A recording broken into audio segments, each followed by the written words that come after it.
आज जो आसंता 2024-25 आर्थिक वर्ष जो पूर्णांग बजेट आसीबो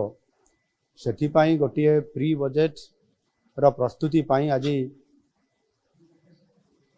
जो माने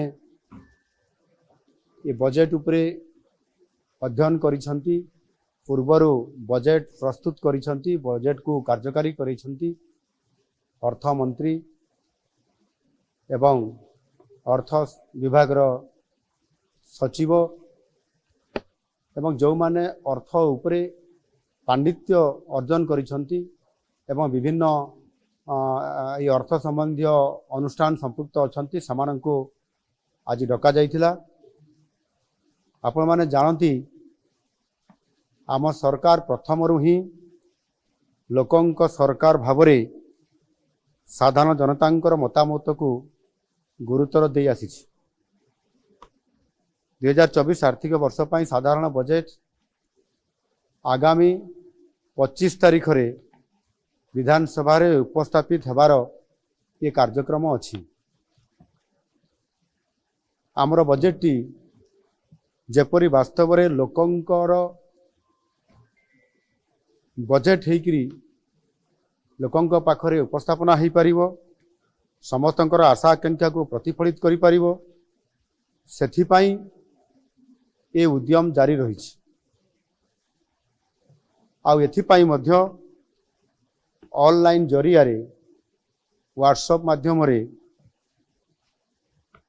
आमे मतामत लड़ीछु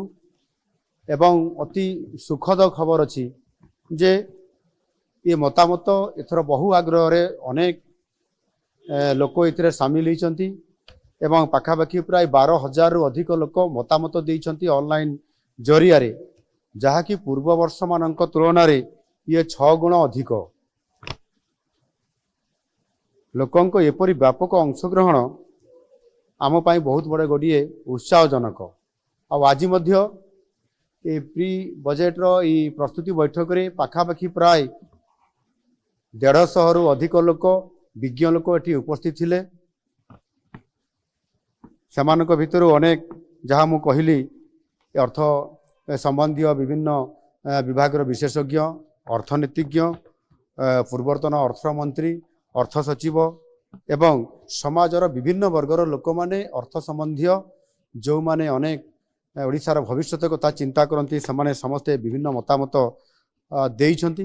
ये मतामत देवा भितर समानक भितर 26 जन अति मूल्यवान तांकर प्रस्ताव एवं मतामत समाने सेठी उपस्थापना करने सहित मध्य लिखित आकार मध्य प्रस्ताव समाने देइछंती। समानकर समस्त मतामत एवं प्रस्ताव को आम विभाग तरफ लिपिबद्ध करा जाइछि एवं ताहाकु विचार करी आगामी दिन रे जो आमर बजेट आसबार अछि तांकर मतामत को निश्चित भावरे आमे यथासंभव एथिरे प्रतिफलित करिया पई आमे चेष्टा करिवु। आ सेथि पई जो लोकंकर बजेट जेभଳି भावरे आज लोकंका पाई प्रस्तुत हेबा को जाउ अछि ता निश्चित भावरे आगामी दिन रे ओडिसा को नुआ ओडिसा गठन करिबारे सहायक हबो। धन्यवाद।